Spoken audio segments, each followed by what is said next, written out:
अपने आप में बहुत बड़ी लड़ाई है। ये कोई छोटी लड़ाई हम नहीं लड़ने जा रहे हैं, ये एक बहुत बड़ी लड़ाई है। और लड़ाई हम लड़ किससे रहे हैं? इस देश की हुकूमत से, जिसके पास सत्ता है, संसाधन है, प्रशासन है, आर्मी है, पुलिस है और तमाम तरीके के संसाधनों पर, संस्थानों पर उसका कब्जा है, और उससे हम ये लड़ाई लड़ने जा रहे हैं। लड़ाई आसान नहीं है। जब आप अपने गांव से निकल करके, अपने जंगल से निकल करके जब यहां दिल्ली तक पहुंचे, जंतर मंतर तक पहुंचे हैं, तो आप यकीन मानिए आप अपनी लड़ाई का पहला पड़ाव जीत चुके हैं और आप सब लोग इसके लिए बधाई के पात्र हैं। ये लड़ाई सिर्फ ट्राइबल कॉलम तक सीमित नहीं है, ये लड़ाई हमारे वजूद की है, हमारे अस्तित्व की है। कुछ लोग हैं जो कहते हैं कि हम इस देश के आदिवासियों को, जयपाल सिंह मुन्ना ने संविधान सभा के भीतर अपने भाषण में पहले दिन एक बात कही थी, और वो पहली बात उन्होंने कहा था कि मैं सिंधु घाटी सभ्यता का वंशज पिछले 3000 सालों से यहां पर जमा हुआ हूं। और कुछ लोग जो पिछले सालों में आए, पिछली सदियों में आए, वो लोग हमसे कहते हैं कि हम अपनी जमीन छोड़ दें, हम अपनी पहचान छोड़ दें, हम अपना अस्तित्व छोड़ दें। ये लड़ाई ट्राइबल कॉलम से भी ज्यादा हमारे अस्तित्व को बचाने की है, क्योंकि ट्राइबल सिर्फ हमारे लिए एक धर्म का मसला नहीं है, हमारे लिए हमारी पहचान का मसला है, हमारी विरासत का मसला है, जिसे हमारे पुरखों ने सदियों से पत्थलगड़ी के माध्यम से पत्थरों पर लिख लिख करके संजो करके आज तक रखा हुआ है।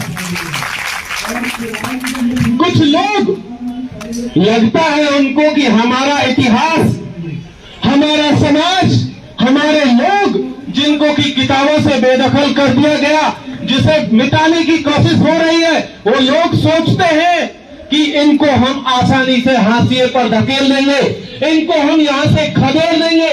वो शायद भूल जाते हैं कि हम पत्थलगड़ी के लोग, जिनका इतिहास पत्थरों पर दर्ज है, ना वो बारिश में गल सकती है, ना धूप से जो पिघल सकती है, वो शायद ये बात भूल जाते हैं। हम पत्थलगड़ी से अपने इतिहास की शुरुआत करते हैं, हम शुरुआत करते हैं अपने पुरखों से। और हमारे पुरखों में कौन शामिल है?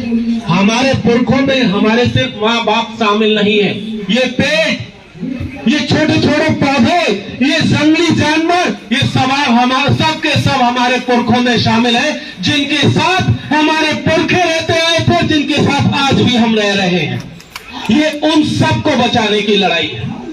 जब संविधान सभा में बहस हो रही थी, जहां से ये ट्राइबल कॉलम को हटाने की बात चलती है, हमारे साथी प्रीवियस स्पीकर ने कहा था, जो झारखंड से हमारी साथी थी, उन्होंने कहा था अंग्रेजी हुकूमत के दौर में ट्राइबल कॉलम था, कहीं पर इंडिजीनियस लिखा जा रहा था, कहीं पर एबोरिजिनल लिखा जा रहा था, लेकिन उस समय पर अंग्रेजी हुकूमत भी हमारी आइडेंटिटी को एक्सेप्ट करती थी, वो स्वीकार करती थी कि हाँ, ये इस देश के असल निवासी हैं और इनके रिलीजियस कॉलम में इनकी अपनी पहचान दर्ज होनी चाहिए। 2011 का सुप्रीम कोर्ट का एक जजमेंट है, उठा करके देखिए। जस्टिस मार्केंड कॉर्ट ने लिखा था कि इस देश के भीतर, इस देश के ये जो 8% आदिवासी हैं, यही ओरिजिनल लोग हैं। बाकी तमाम 92%, 92% जो लोग हैं, वो बाहर से आए हुए लोग हैं, विदेशी लोग हैं। और वो विदेशी आज कहते हैं कि हम आपको आपकी पहचान नहीं देंगे। अरे भाई, आप होते कौन है हमसे हमारी पहचान छीनने वाले? माना कि आपके पास सरकार है, माना आपके पास न्यायालय है, माना आपके पास पुलिस है, आर्मी है, टैंक है, लेकिन साहब आपको बता देते हैं, ये सिर्फ आपके पास पिछले 70 सालों में ही आया है। हम इस देश की बुनियाद में है और पिछले 2000 सालों से चले आ रहे हैं और इसी तरीके से अगले 2000 सालों तक चलते चले जाएंगे। और ये आपके टैंक और ये सारी की सारी पुलिस, आर्मी, प्रशासन सब यही के यही रह जाएगा और हम इसी तरीके से चलते चले जाएंगे। जो लोग इस गुमान में हैं कि हम आदिवासियों से उसकी पहचान छीन लेंगे, रिलीजन का कॉलम छीन लेंगे, वो एक चीज और करने की कोशिश कर रहे हैं इस कॉलम के बारे। वो दूसरी चीज क्या है आपकी पहचान? वो है आपकी जमीन, जिस पर कि लगातार हमले कर रहे हैं।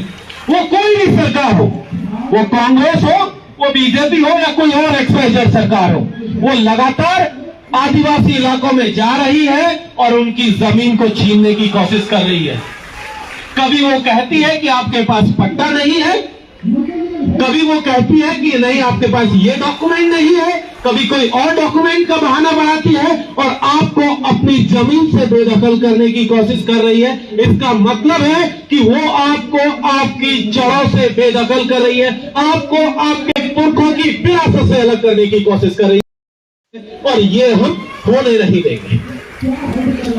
वो लोग जो सोचते हैं, एक चीज हम लोगों को समझनी होगी, पिछले 70 सालों में इस देश में विकास के नाम पर आदिवासियों को, लगभग 50% आदिवासी इस देश का है जिसे विकास के नाम पर, कभी खजानों के नाम पर, कभी बांध के नाम पर, कभी कारखानों के नाम पर पिछले 70 सालों में कम से कम 2 दफा अपनी जगह से धकेल दिया गया दूसरी जगह। वो लगातार ये कोशिश कर रहे हैं। वो आपके इलाकों में पुलिस कैंप एस्टेब्लिश कर रहे हैं। हमने देखा सिलगेर में क्या चल रहा है, छत्तीसगढ़ के भीतर देखिए क्या चल रहा है, झारखंड के भीतर देख लीजिए, उड़ीसा के भीतर आप देख लीजिए, पॉस्को के नाम पर किस तरीके से आदिवासियों का दमन हो रहा है। तो ये सारे के सारी लड़ाइयां हमारी पहचान से जुड़ी हुई लड़ाइयां हैं। इनमें से एक भी चीज ऐसी नहीं है जो हमारी पहचान को अलग करती हो। हम अपने वजूद को बचाने की लड़ाई लड़ रहे हैं और इसी कड़ी में ये पहला हक, पहला लड़ाई का जो हमारा मोर्चा है वो है ट्राइबल कॉलम, कि हमें कागजों में हमें हमारी पहचान को वापस लौटाया जाए। एक बात जिसको कहकर के मैं अपनी बात को खत्म करूंगा, पिछले दिनों हम लगातार देख रहे हैं और पिछले 70 साल से देख रहे हैं, कुछ लोग हमसे आकर के कहते हैं कि आप वनवासी हैं, कुछ लोग कहते हैं भाई आप हिंदू बन जाइए, आपको 2 बोरी चावल मिल जाएगा, 2 बोरी गेहूं मिल जाएगा, या दाल मिल जाएगी, या कुछ और चीज दे दिया जाएगा। कुछ लोग कहते हैं ईसाई बन जाइए, कुछ कहते हैं बुद्धिस्ट बन जाइए, कुछ कह रहे हैं कि जैन बन जाइए, कुछ सिख बनाने पर तुले हुए। भाई हमें नहीं बनना कुछ भी, हम आदिवासी थे, आदिवासी हैं और आदिवासी रहेंगे। जोहार, शुक्रिया, बहुत बहुत जिंदाबाद। जय आदिवासी।